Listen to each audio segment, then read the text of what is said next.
The Arizona Republican primary race for governor is still too close to call.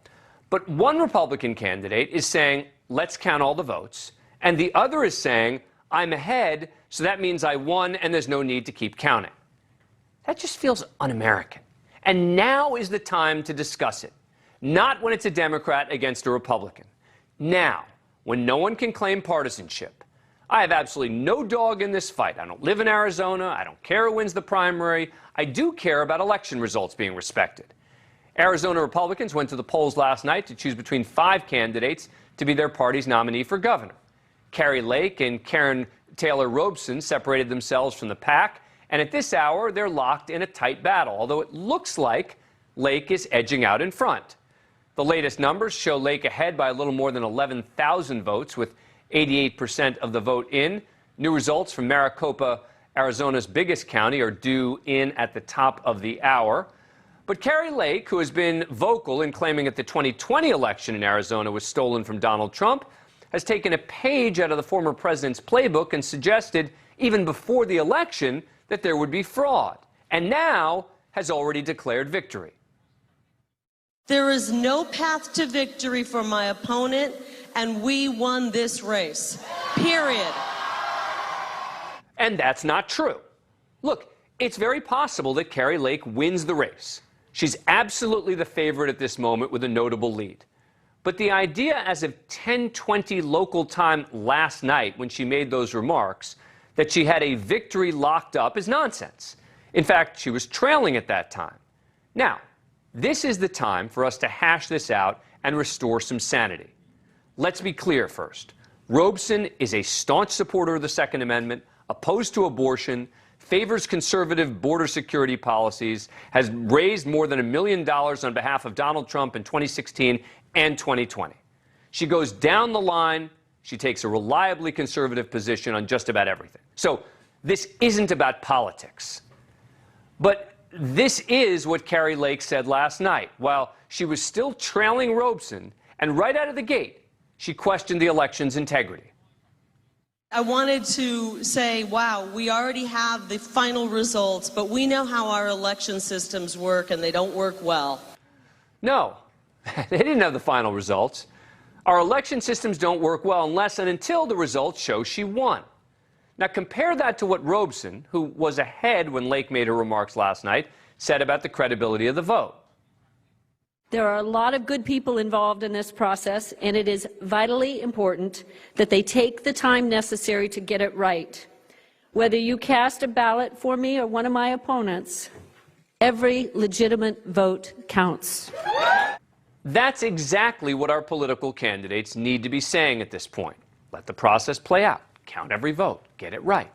If there's evidence of fraud, bring it forward. It's important, and it happens. But it can't be Plan B.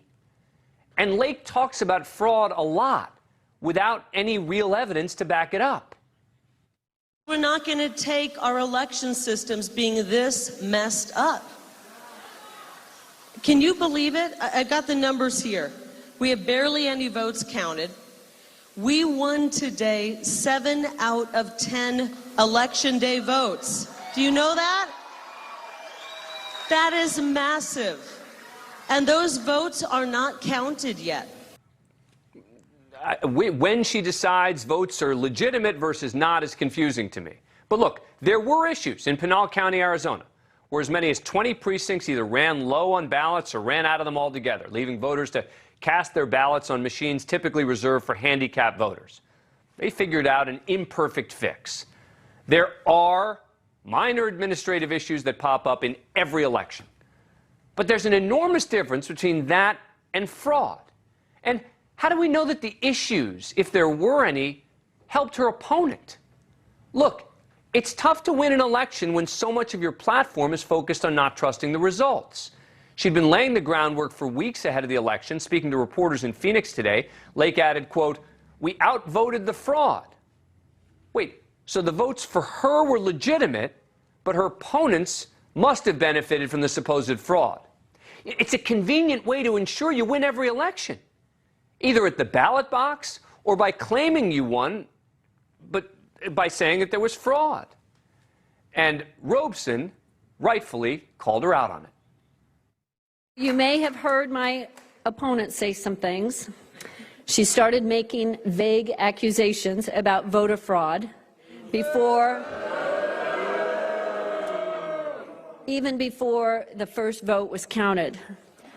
But don't let her get you down. Remember, talk is cheap.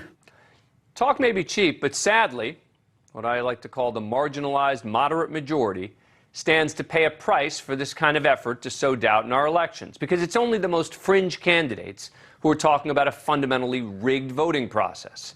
And so the fringe election denier gets two bites at the apple, right?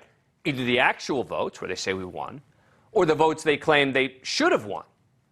Look, election fraud's a serious issue. I support throwing the book at anyone who engages in it. But in the words of Rod Tidwell and Jerry Maguire, show me the money. Show me the evidence that Kari Lake has been cheated in any way. I try not to be alarmist. We see way too much of that on cable news. But these false claims of massive election fraud just have to stop.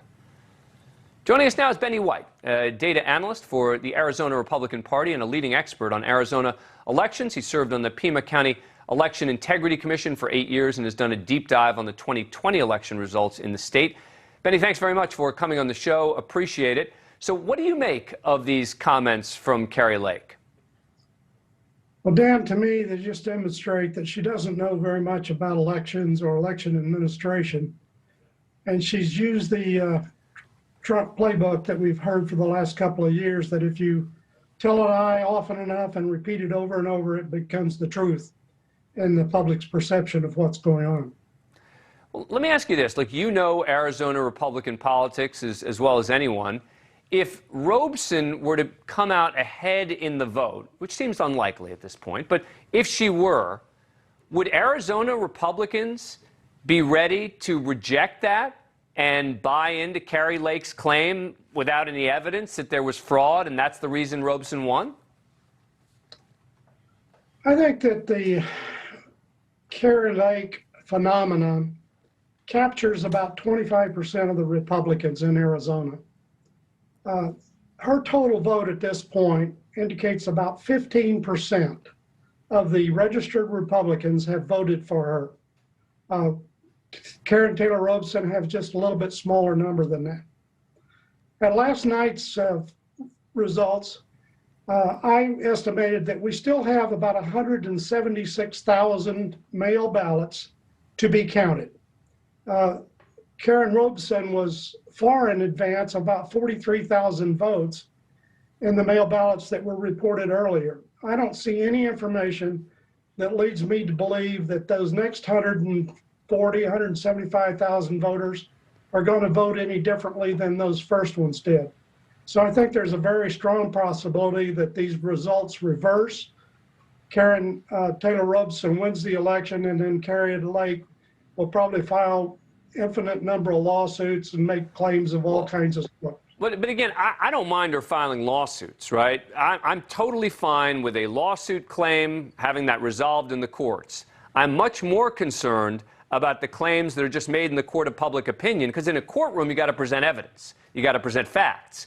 You got to present an argument. I'm concerned about the kinds of case that she's making without any evidence. And that's a bigger concern that I have. Well, what you see is political rhetoric that's used in the primary election where you're trying to get the base support behind you. They don't care about facts. They don't care about evidence. What they want to hear is what they want to hear, and the politician gets up in front of them and says those things that'll rile them up, get them to go out and hold signs and hold rallies and donate money and get that 15 to 20% of the total electorate vote so that they can go on to the general election in November. Yeah. We shall see. Benny White, let's hope it doesn't get ugly there. I think that's bad for everybody if it does. And I think you, like me, are not taking a position on who should win. You're just saying let the voters decide, right? Absolutely. The election results ought to be decided by the voters, and we ought to get all of the ballots counted so we know what the actual results are. That's it. Remember, folks, this is a GOP primary. Interesting stuff. Benny White, thank you so much for coming on the show. Appreciate it. Thank you for watching. Go to newsnationnow.com to find News Nation on your cable provider. And don't forget to click the red subscribe button below to get more of News Nation's fact-driven, unbiased coverage.